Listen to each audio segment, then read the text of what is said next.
Saffron, hey, congratulations on your new documentary designership. Oh, thank you. You know what? This was first pitched to me, I didn't even know if it was a really real film. I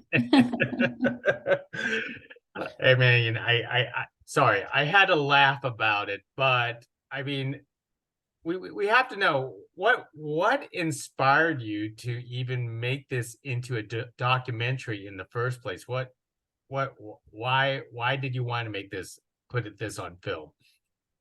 Well, I had been suffering from ulcerative colitis for 10 years. And I think when I started out, when I was first diagnosed with colitis, it was something I was really embarrassed about, didn't really want to talk about. I could never see myself doing something like fecal transplant. Could never see myself talking about something like this publicly. But what happened over the course of 10 years is, I got more and more sick. I got more and more frustrated. Um, more and more angsty that by the time I made the decision to try fecal transplant, I was so over trying to hide what I was going through. I was ready to talk about it and share it and maybe find other people who were just as interested in this subject as I was.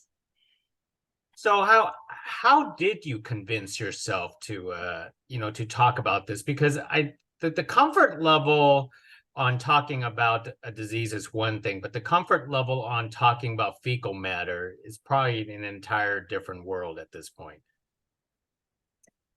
Yeah, I mean, I had seen somebody else, I had seen an article that somebody had written um, about their experience doing it. And again, when I first heard about it, so about 10 years ago, I thought, oh, that's interesting, but kind of weird. And I don't think I would be ever be into that. My comfort level changed after a certain period of suffering. Um, yeah, I just thought I want to make a film on this topic. I want an excuse to talk to some of the world's leading researchers on this topic. I felt really lucky that when I reached out and said, "Hey, can I interview you for an hour or two for this documentary film?" They said yes. So I got to just kind of indulge in this thing that I was just so fascinated by. Amazing. Now, you said you suffered for many years with this ulcerative, I'm trying to pronounce it, ulcerative colitis. For those people who don't know, what exactly is this and the level of pain that you have to go through?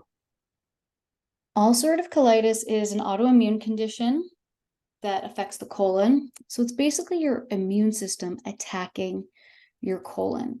Um, so the symptoms can include urgency, blood and mucus, painful cramping. Um, there are medications for this disease that usually involve turning off or turning down the immune system. Um, a lot of patients end up getting their colon removed. So I don't know if you've ever seen people who have a bag sitting outside of their abdomen. That's a common surgery for this condition. You remove the entire colon and instead the waste goes into a bag. So it can be very serious. It can be very debilitating. It's also very common. Surprisingly, a lot of people have this and not a lot of people talk about it. But for yourself, you were kind of like in the gray area. Like you could have gone to surgery, but you didn't, and you went with something more alternative instead. Yes, my condition was always categorized as mild to moderate. So it never got severe, but it also never went away. I really, by the end, I mean, the last 5 years of my suffering, I never went a week without these symptoms that I'm describing, the cramping, the pain. Um, so it was constant. So there's a scene where my doctor says, "Well, your life isn't that severely impaired, is it?" Because he's used to seeing patients who have had to have surgery. In his mind, he's like, "You're not there yet, so this can't be that bad." But from my perspective, I was like, it's still affecting me every single day of my life. It is. And it's just not something I want to deal with anymore. I'm determined to find answers. The thing that I chose to explore was fecal transplant, but I think a lot of people in my position will turn to a lot of different alternative methods, whether it's diet or meditation or different supplements. We're just looking for ways to heal, and maybe we're not satisfied by the current options being presented to us. Now, for those people who don't know, what exactly is the fecal matter transplant that because this is what this is the backbone of this film. Yes. So fecal microbiota transplant is a procedure that involves taking stool from a healthy donor and implanting it into the gut of a sick patient. So the idea behind it is that we have these communities of bacteria living in our guts that in a healthy person contribute to our overall health. Um, but in an unhealthy person, there's a lack of diversity in this microbiome, in these bugs in our gut. So by taking healthy bugs from somebody else's gut and putting it into your gut, you can diversify your microbiome and hopefully treat some of the symptoms that come with conditions like IBS, Crohn's colitis, multiple sclerosis, Parkinson's, obesity. We're starting to find there are so many conditions that are connected to this microbiome. And fecal transplant is in the research phase right now. We're still figuring out whether it's going to be helpful, but certainly it's an interesting theory that by manipulating these microbes in this way, we could help various conditions. Now, you had an extensive research process, into this subject. Were you firmly in belief that it could work, or you had a little bit doubts and you had to convince yourself? I mean, it was pretty extensive. No, I think I definitely had my doubts. I kind of think of myself as a bit of a skeptic. I knew the research on fecal transplants for my condition, which was clinical trials are showing of ulcerative colitis patients who do fecal transplant, there's about a 30% remission rate, meaning 30% of people see their symptoms improve. I hoped that I would be one of those 30%, but I didn't know. And I was willing to try with a 30% chance of it doing something for me. 30% chance seems awfully low to roll the dice. Weren't you afraid of I want to say like certain side effects or adverse effects if you try this? There are definitely risks when it comes to fecal transplant. I mean, the biggest risk is transferring on stool related or blood related illnesses. So we could do a general stool test for things like E. coli, but there are new bugs coming out all the time that we're not aware of that could live in our bodies. So, and then you unknowingly, you test somebody for like all these 10 illnesses, but then there's 11th one that we've never heard of that that person has that they transfer to somebody else, and it creates a lot of problems. So yeah, I mean, I'm the first person to admit this procedure is not risk-free. I'm not encouraging anybody to go out and do it. I was lucky that I had a stool donor that was very well known to me. It happened to be my partner who I lived with, whose health history I knew intimately. That eliminated some of the risk. But at the end of the day, I had to do my own risk to benefit analysis, which people with chronic illnesses, dealing with the medical community, you do this all the time, right? Every medication you take, there's a list of side effects. What risk are you willing to take on? I had to do that kind of ratio in my own head, and I decided to try it anyway, but it's not for everyone. Your I do have to admit your partner is sensational. You caught a good one there, and but in the documentary, it didn't seem like it took very much convincing. It seemed like he was a little bit too eager to board this project. I mean, what did you do? What did you say to prepare him for something like this? Or he always wanted to do something like this? I think he always wanted to. I mean, we had talked about it before, not me wanting to try it. We had just talked about this procedure before. I was interested in it. Every time I told him about it, he was like, you should do that. You should definitely do that. And I was like, well, let me see first, 30%, is it worth it? I don't know. But by the time I brought it up, he was ready to help. He wanted to, if he could play a role in helping me get better, he was definitely down for doing that. And I'm very lucky to have him. Most excellent.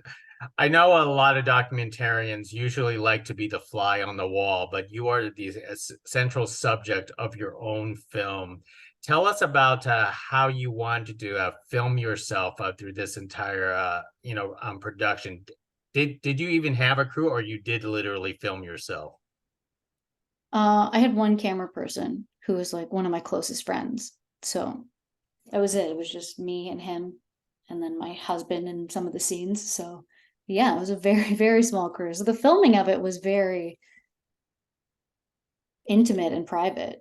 It's now coming out with the film that is the vulnerable part because I don't know. Now that I'm coming out with it, I'm like, I guess I didn't have to ever tell anybody that I did this.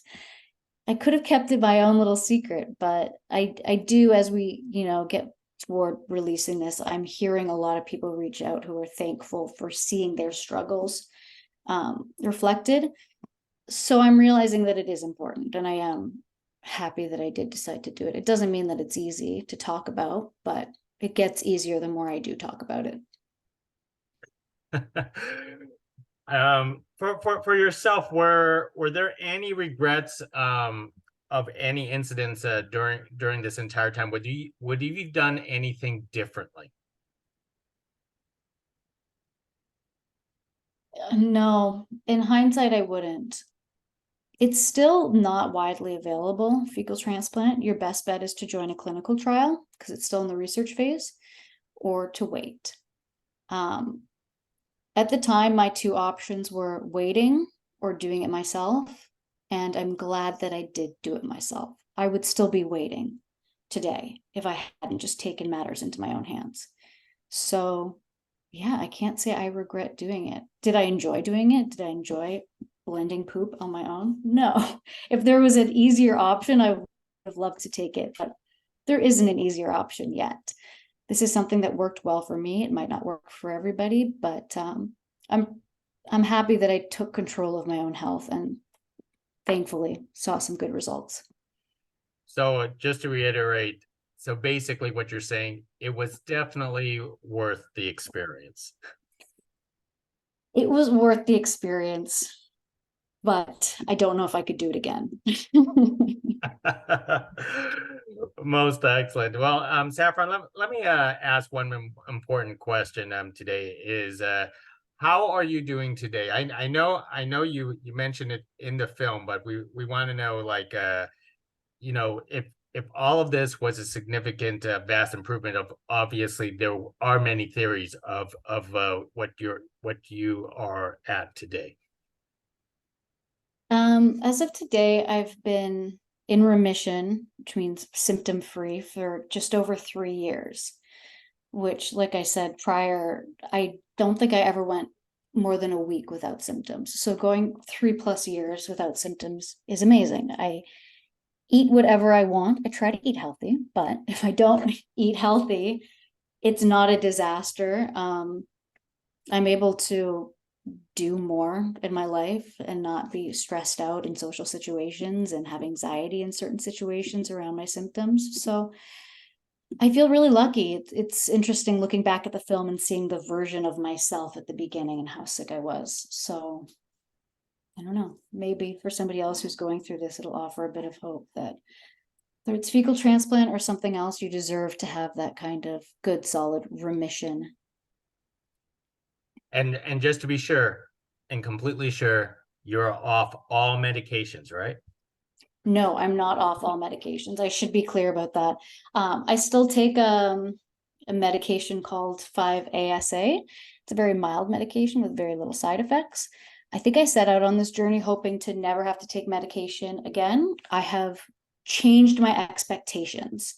I still don't think that there is a magic bullet cure for ulcerative colitis. I do think that fecal transplant helped me immensely to dial back the amount of medications I was on to be able to eat a wider variety of foods and remain healthy.